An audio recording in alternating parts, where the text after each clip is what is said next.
So, you want to start a business.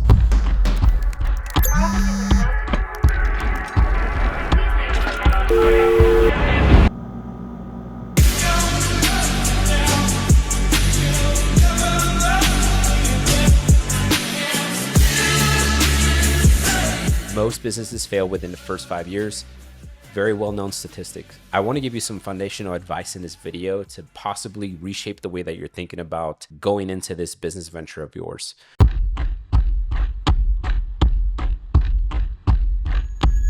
If your idea is unique and you want to bring something unique to the marketplace, here's what you need to do first.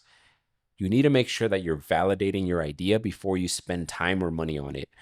And so what I mean by this is, do you even know enough about your industry? Have you done the research? Have you watched podcasts, read articles, kind of really dove in super hard in your industry to really understand what it's all about? How does it work? Even just a foundational. You don't need to be an expert in your industry, but you should be striving to become one. So before you even start doing anything with this business, I want you to go out and actually talk to potential clients, whether it's a B2B person or whether it's a consumer. I want you to try to find people who are most likely going to buy from you that exact same service or product that you're thinking about selling.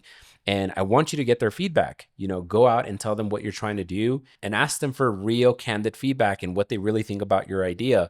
And again, aside from that, you should also be asking them questions like, what's the biggest problem in your business right now? Or what's the biggest problem you're facing? The only reason people buy something from someone is because it solves a pain point. It solves a frustration. It solves something that they actually want a solution for. And if they don't want your solution, it's probably because it doesn't solve anything, or it's just mediocre, or it's minor and they're not willing to pay for it. What I don't want you to do is just think that you have a really good idea because it was your idea. You get into business, you do all these things, set up an LLC, a bank account, you waste all this time and energy to find out at the end that no one actually wants what you're selling. This reminds me of the scene from the movie War Dogs where the guy was selling sheets to old retirement homes and then realized after he bought, I don't know, $80,000 or $100,000 worth of sheets that nobody actually wanted them because no one really cares about the old people and they don't really care if their, rough skin gets on soft sheets. So avoid that mistake, do your due diligence, validate your idea, talk to potential clients, and make sure you know that what you're trying to offer them actually solves a really big pain point. The bigger the pain point, the bigger the problem is, the more you're going to be able to charge for it. So that way you get a good gauge of like, okay, does my services, does the cost, does the pricing align with the value that I'm providing and the problem that I'm solving? So think about it that way.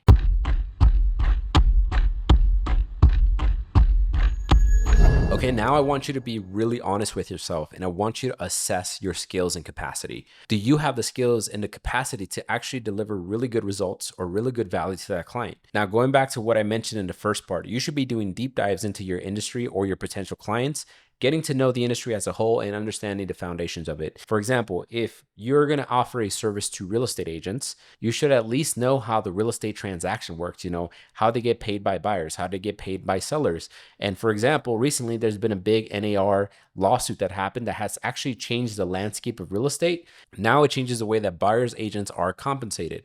So if you didn't know that, you might be pitching something and you're trying to tell them one way that's outdated, and they're going to catch that and they're going to know that you're not really putting a lot of effort into your business. So make sure you go in there prepared. Even if you have not had a single client pay you anything, you should be able to be a master, a pro, or an expert at just talking to them about stuff that they can relate to, their business, their day-to-day. The more you understand what they go through and what they have to do, the more confident and more trust they're going to have in you that you're going to be able to deliver these type of results for them or deliver the service or the product that you're telling them you're going to do. Going back to the real estate example, if you're an agency, you're trying to offer real estate agents a service, that's a B2B play, right? That's business to business. And just know that obviously their leads are consumers. And so that's B2C. And so besides just knowing the real estate agents industry, you should know exactly what those consumers are looking for. You should also do deep dive research into what do buyers want from an agent? What do sellers want from an agent? What makes a buyer or a seller choose a real estate agent? The more you get to understand their end demographic, their results, the people that they want to target, the more easier it is going to be for you to be able to create marketing tactics, strategies, gameplays on how to get those people in their doors. anything that you lack in clarity, focus, or knowledge, try to tackle that. Try to get smarter. Become the person that they want to work with because of the knowledge and the effort and the dedication you're putting into this business of yours.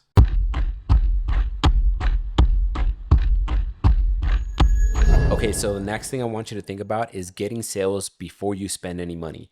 So let me put it like this. Most people go into business, right? And they have the idea, and the first thing they do is they want to spend time, energy, and money into getting a website, getting a logo done, getting a brochure, getting designs, getting pamphlets, doing a landing page, doing some email stuff, getting all this back end stuff set up. And all that is procrastination. I'm going to be honest with you. Most people just spend time on this because they're scared to actually start the business. They're scared to go and outreach people. They're scared to go and actually get a sale because it's their first business. I understand how that feels, but just know that what you're doing there is procrastination. And what I usually do is when I have a new idea that I want to try out is I don't even buy a bank account. I don't open an LLC. I don't do none of that, right? There's ways of you collecting money if you need to collect money with Zelle, Venmo, or even Square, where you could just use your unique ID number and not have to have an LLC. So there are no excuses. You can collect money if they really want the sale or if you really can capture it. But what I would do is I would just start by actually trying to get the sale. So setting up only the bare minimum things, such as a quick landing page or somewhere to capture their name and email if they're interested, or just a calendar link to book a consultation or an appointment with me to actually close the sale. If this is your first business and your first idea, don't worry about all the rest of the stuff. Talk to people and try to get an appointment booked so you can get a sale. So prioritize the sale, and I want you to focus on providing as much value as possible to that client, to that first client. Even if you're working for free to get your portfolio going, you want to be able to showcase to your next client, to your next prospect, what you've done in the industry and how you helped X client get X results, right? So even for me, back in 2015, 2016, when I started my videography business, all I was doing was free work. The first 50 videos that I did were all free. They were backyard events, Sweet 15s, anything you can think of. I was doing it for free because the only thing I was prioritizing was getting my portfolio up, making sure that I have the skills and getting better at my craft so that I can actually charge money for it. So if this is your first sale, think about the biggest package that you can give someone. And I want you to give it to them at a really, really deep discount or for free, so that you can build that as a case study. Again, the client is going to be ecstatic because you're offering all these things for them and they're going to be able to use it at a very low cost or for free. But just start getting results. Start showcasing what you're capable of doing, what your product is capable of doing, what your services are capable of doing.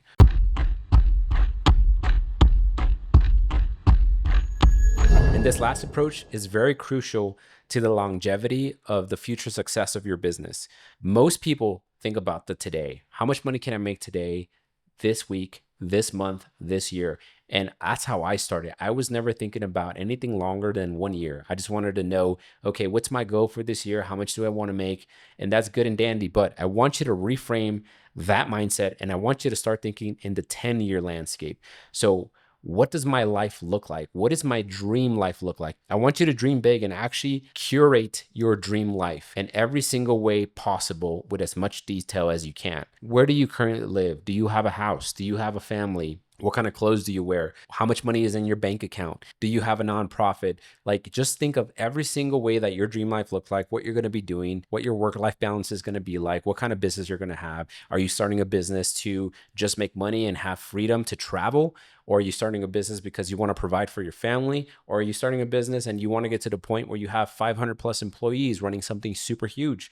It's totally up to you, but I want you to really think about what that dream life really looks like for you and really internalize that. Now you have to make sure that, is the business that I'm starting right now going to align with that 10-year goal, right? So if you're starting something just because you think it's a get rich quick scheme or you're going to make some instant cash and it's going to be easy, you should stop right now and rethink that business venture. I want you to avoid starting a business that doesn't align with your 10-year goal. Because once it gets hard, once you start going through the struggles and you lose clients or you lose money, you're going to end up quitting. You're going to stop because you have no purpose. You have no reason why to keep going. But if it's something that's aligning with your 10-year goal and you know exactly that if you keep pushing through, this is going to help you get to your why and your 10-year goal, then you're going to keep pushing harder and harder and you're not going to give up even if it gets tough.